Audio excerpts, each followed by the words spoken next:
Now, the Prime Minister of Mali and his entire government have resigned following a rise in violence in the country.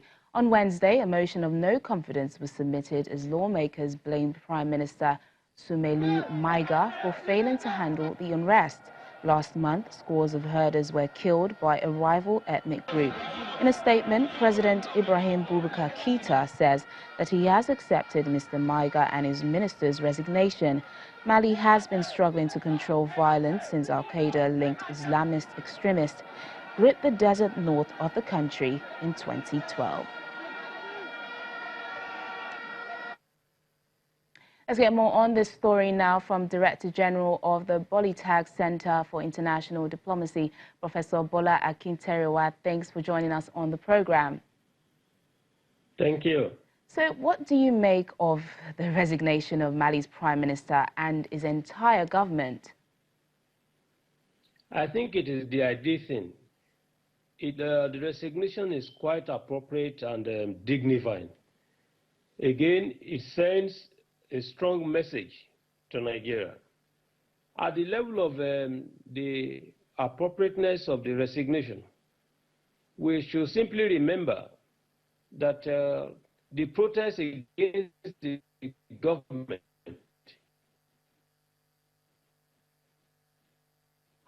has been on for the legislators, especially the legislators of the ruling and the opposition parties. They passed the motion of no confidence on the government, meaning that at least when you don't have the confidence of the people, what next do you have to do? Perhaps more disturbingly too, you know, the reason for the violence itself in central Mali is the dispute between the jihadis, you know, the Fulanis that are reported to be aiding and abetting al-Qaeda on the one hand, and then the Dogon community, which is hunting, you know, a farming community. Now, the jihadis, the herders are looking for land, and the host community is against. So it's a very serious problem. The peace agreement done in 2015 itself appears now not to be working. Those signatories who all promised that they will ensure that there wouldn't be any violence couldn't do much. And as a matter of fact, the French government that assisted in warding up the jihadis in 2013 are no longer doing much about this. So the only thing that is quite dignifying Professor, which actually leads me to my next question. What is the solution to the crisis here in Mali? Well, the solution cannot but be very, very difficult because the United Nations, which sent a peacekeeping mission to Mali, is also finding it difficult, ill-prepared. But when we are talking about finding solution, the only thing would be for the new government to seek greater understanding, particularly with the French government, France being a former colonial master with vested interest there. There is the need for a very collective approach to fighting the jihadis. Because what is happening now is that all efforts have been predicated on ongoings in northern Mali, whereas the terrorists have changed tactics.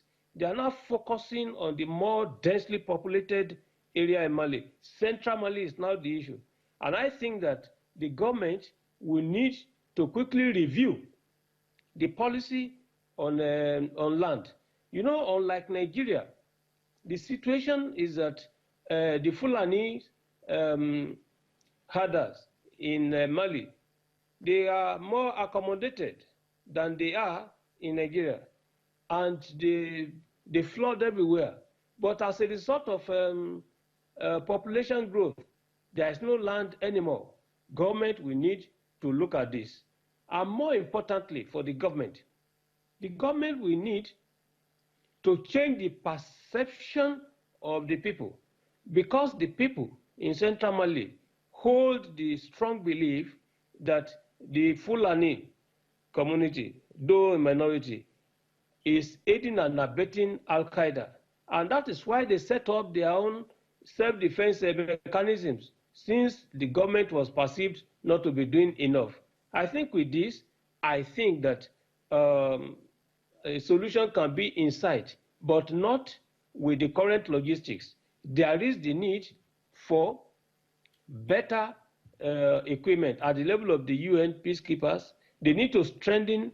In fact, Mali is the deadliest mission for the UN by their own acknowledgement. So in this case, there is the need to look at the problem from the Nigerian angle too, since Nigeria is a leader in West Africa, and we are currently the leader of the ECOWAS. Professor Bola Akinterewa, well, so much to look forward to. Thank you for speaking to us on Network Africa today. Thank you.